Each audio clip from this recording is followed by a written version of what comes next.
Duel Review is brought to you by NexusDigitalComics.com. On today's Duel Review, it's Star Wars, the card game. I'm RJ. And I'm Nick. Let's get to it.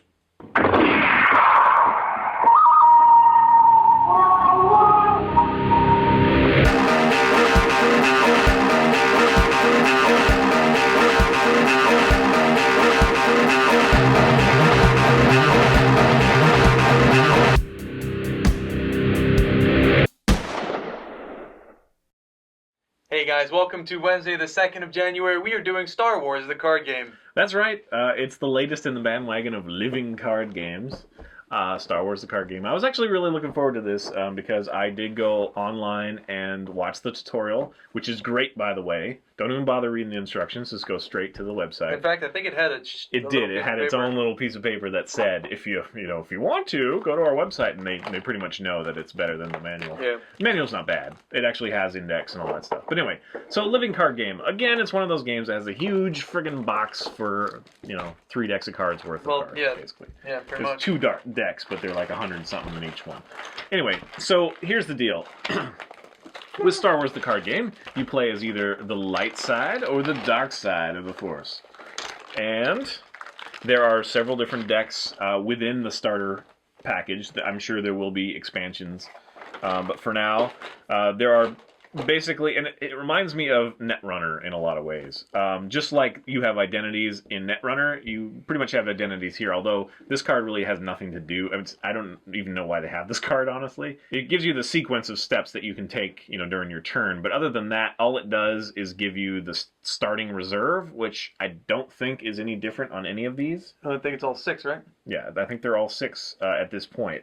I could be wrong. Maybe the Scum and Villainy had different, but I can see different expansions, adjusting that. But for now, There's really no point to have those identities. The reserve being how many cards you can have in your hand at one time. Yeah, but they do serve the purpose to kind of we've got the smugglers, which is kind of fun, and we've got like the rebel elite or whatever, and then we've got, what else is there for the light side? I always played the dark side. That's just who I am.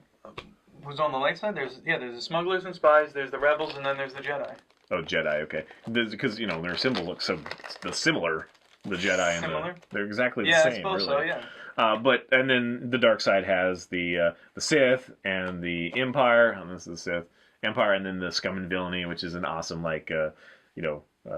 Erlefant skull. That's what it reminds me of. Erlefant? Yeah. Anyway, so you choose your identity, which faction you're going to be, right? And then it helps you build your deck. Right. In the manual, it tells you, this series of cards plus this series of cards, and this is so. Which they really missed an opportunity because on these cards, the fairly superfluous cards that you don't really need, they could have put down what. Yeah, there's plenty of space. What are they called? They're the sequences or the set numbers, right? The set numbers that you need to play at that deck.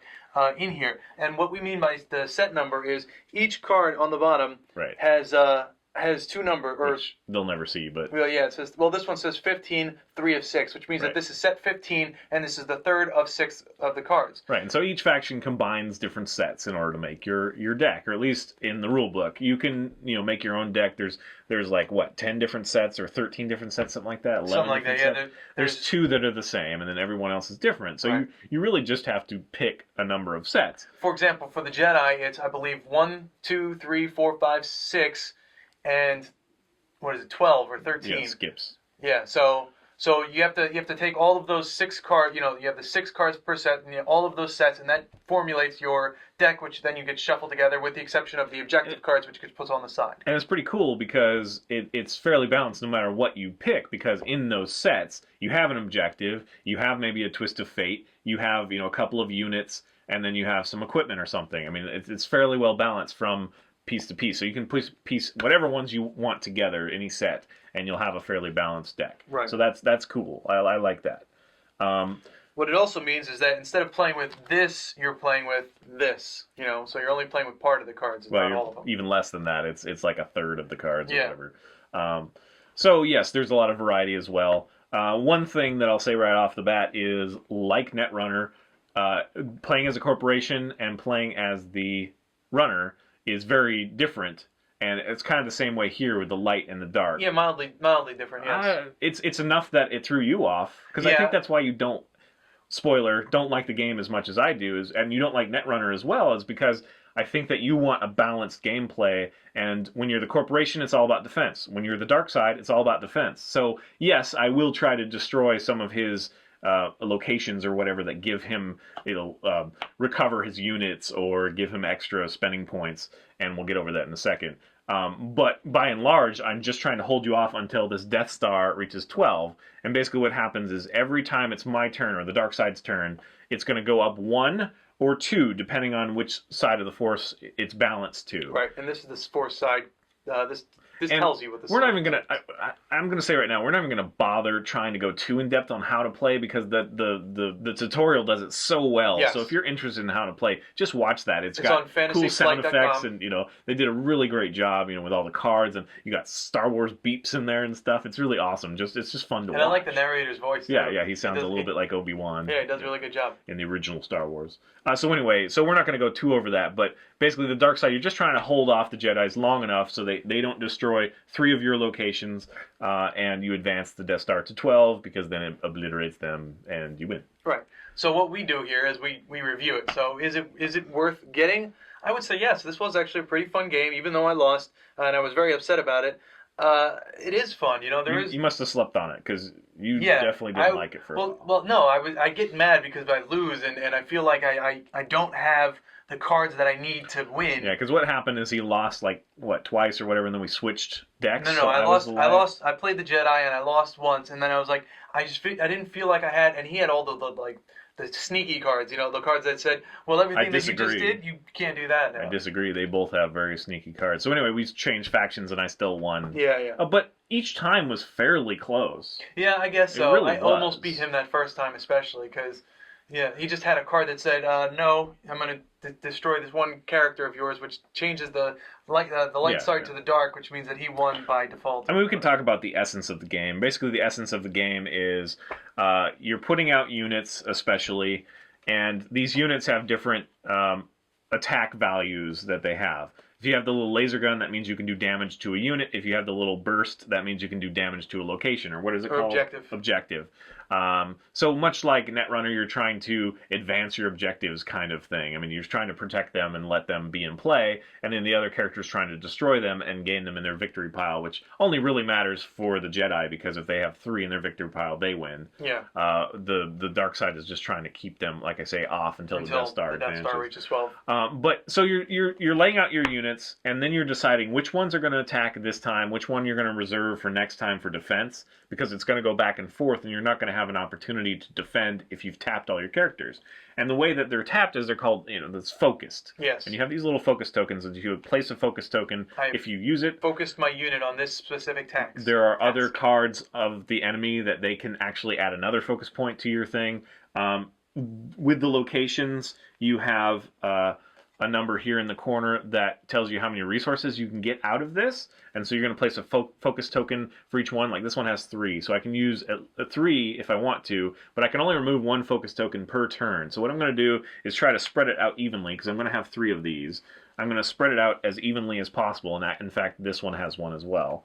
So I'm going to spread it out as evenly as possible, because in my turn I have a refresh phase, which allows me to take 1 focus token from each card. So if there's 2, which committing something to the Force will tap it twice, but then there's like Yoda, who's like specialized in the Force, and so he can remove both of them. Yeah, and I think Emperor Palpatine has the same. There's a lot of little rules that add up, much like Magic or any of these other card games that are a little bit similar. But it is different enough and fun enough that I really highly recommend it. I love, and now, this is just a thing that's probably not going to last forever, but I love that they focused on the good Star Wars and not the bad Star Wars. I love that part. I love that they brought in a lot of the obscure stuff. I love the art. It's brilliant. It's beautiful. I like the art. It does also remind me a little bit of Netrunner. And I just really love what they did with it, and we'll see what the expansions do. But it is a complete card game as it is. You don't really need the expansions to have a lot of fun and play very, very different games each time, especially if you mix sets. Playing from light side to dark side is very different. Yeah, I really do enjoy this game, and it's a good price point. You can find it online for even cheaper, but it's around $45 or so, and I think it's worth it, even though you don't get a whole lot of cards. it's still it's a great little thing, and it's a Fantasy Flight. Fantasy Flight, yes. Game. So you do get a lot of tokens. You get one big board of tokens, and then you get this thing, which is it's cool. Yeah, I like it. I don't really understand why the Death Star advancing obliterates the light side completely, but whatever, I mean, once it becomes once it reaches attack a level, then it can blow up entire planets. Yeah, okay, but you have lots of planets that are have rebel bases on them. But anyway, whatever.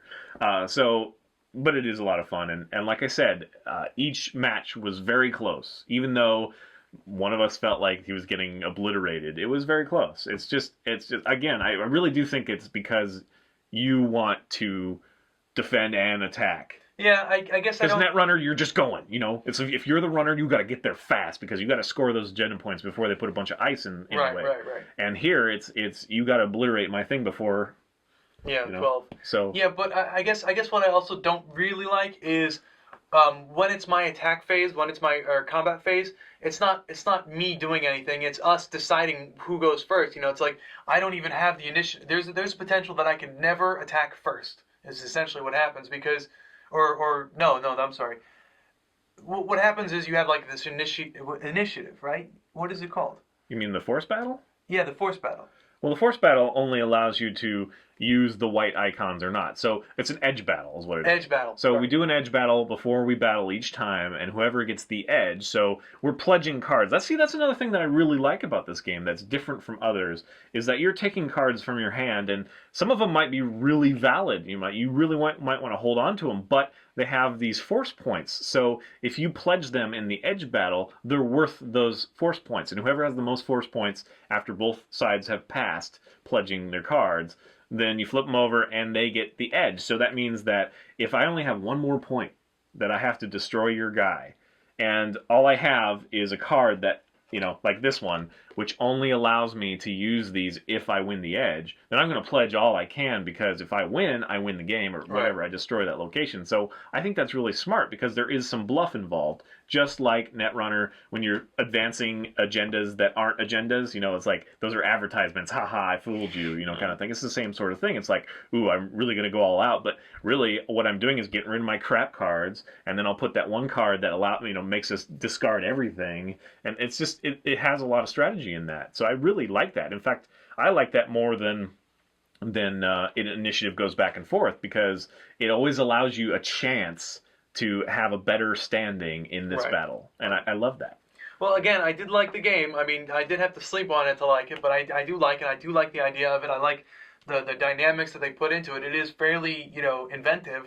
So I do like the game. I just lost twice, and that's kind of makes me bitter. All right, guys, we'll definitely check out that tutorial. Yes. If you'll know right away if you like it or not. It's on fantasyflight.com. It is one of those things that it took us maybe a half an hour to get a good handle on it. Like the first time we were trying to play, and it's like, oh, well, do I move a unit? And I was trying to figure out, do we both battle? Because it's one or one. So anyway, we figured it out watching the tutorial.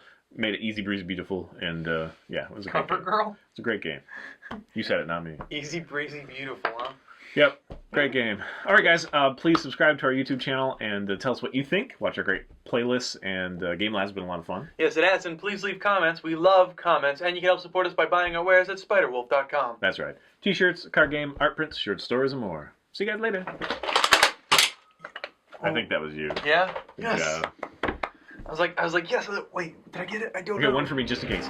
Yes! Try. I lost 3 times. Pretty sure you got it. Next time, we take a look at Justice League Doom. Well, I'm going to continue it, so, So what are we doing now? Now is the Star Wars card game. Ah, good. But I'm not everyone, is what I'm saying. You are not everyone. Some people will go to the gym. On today's Duel Review, it's Star Wars the card game. I'm RJ. I didn't even finish sitting down. Let's get to it. I'm not doing it again. That's it. That's all you got. Your fault for continuing something that won't make sense anymore. I was sitting down. I was. Come on, let's go! Seriously. Cereal? Cereal. See you later. I think Slow-mo. you're still down to 25 now, or you're back up to 25. Oh, goody, 25. I'm just saying. No, it is good. Yeah, I'm catching up again, sort of. Yeah, you're kind of fluctuating around there. So you just had some really bad months. I'm just glad that my dad's I'm just glad that my dad's not watching this because he's like, I taught him how to shoot. What the hell's going on? They're Nerf guns, man. Yeah, it's true. It's a little wonky. The wonkiest shooter wins. May the shooters be with you. You watching Spaceballs or something? No. I don't know why. I saw Darth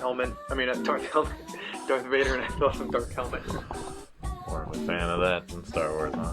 Yeah.